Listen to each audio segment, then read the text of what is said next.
اعوذ باللہ من الشیطان الرجیم بسم اللہ الرحمن الرحیم۔ شروع اللہ کے نام سے جو بے انتہا مہربان اور رحم فرمانے والا ہے۔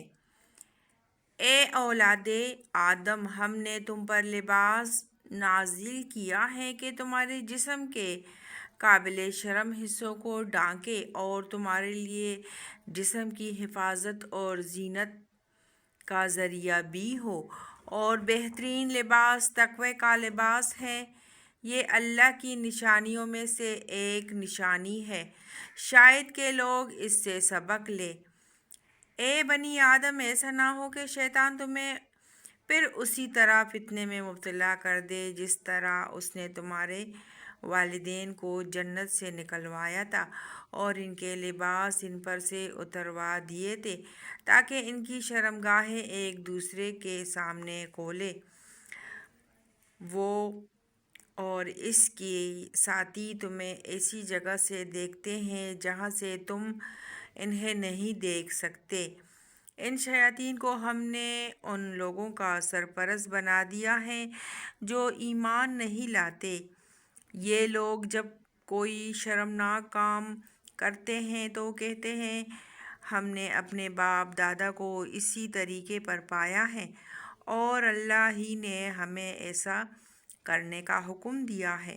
ان سے کہو اللہ بے حیائی کا حکم کبھی نہیں دیا کرتا۔ کیا تم اللہ کا نام لے کر وہ باتیں کہتے ہو جن کے متعلق تمہیں علم نہیں ہے کہ وہ اللہ کی طرف سے ہیں؟ اے نبی صلی اللہ علیہ وآلہ وسلم، ان سے کہو میرے رب نے تو راستی اور انصاف کا حکم دیا ہے، اور اس کا حکم تو یہ ہے کہ ہر عبادت میں اپنا رخ ٹھیک رکھو اور اسی کو پکارو، اپنے دین کو اس کے لیے خالص رکھ کر جس طرح اس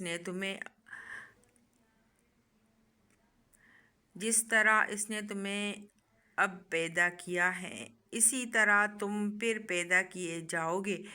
ایک گروہ کو تو اس نے سیدھا راستہ دکھا دیا ہے مگر دوسرے گروہ پر گمراہی چسپاں ہو کر رہ گئی ہے، کیونکہ انہوں نے خدا کی بجائے شیاطین کو اپنا سرپرست بنا لیا ہے اور وہ سمجھ رہے ہیں کہ ہم سیدھی راہ پر ہیں۔ اے بنی آدم، ہر عبادت کے موقع پر اپنی زینت سے آراستہ رہو اور کھاؤ پیو اور حد سے تجاوز نہ کرو۔ اللہ حد سے بڑھنے والوں کو پسند نہیں کرتا۔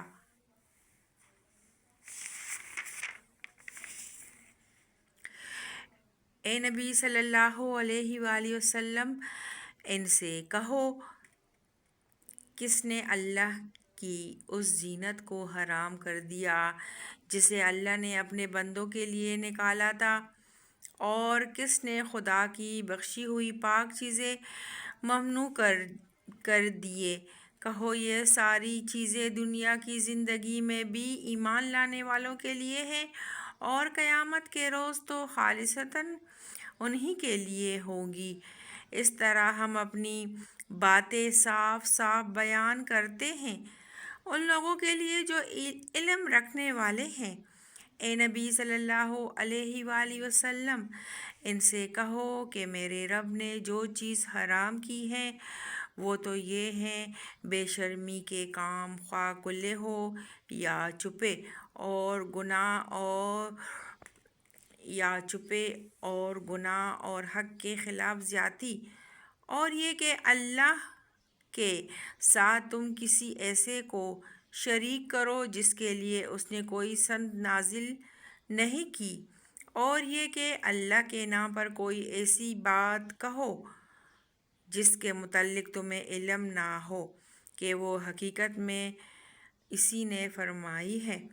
ہر قوم کے لیے مہلت کی ایک مدت مقرر ہے، پھر جب کسی قوم کی مدت آن پوری ہوتی ہے تو ایک گھڑی بھر کی تاخیر اور تقدیم بھی نہیں ہوتی، اور یہ بات اللہ نے آغاز تخلیق ہی میں صاف فرمائی تھی کہ اے بنی آدم، یاد رکھو اگر تمہارے پاس خود تم ہی میں سے ایسے رسول آئیں جو تمہیں میری آیات سنا رہے ہوں، تو جو کوئی نافرمانی سے بچے گا اور اپنے رویے کی اصلاح کر لے گا، اس کے لیے کسی خوف اور رنج کا موقع نہیں ہے۔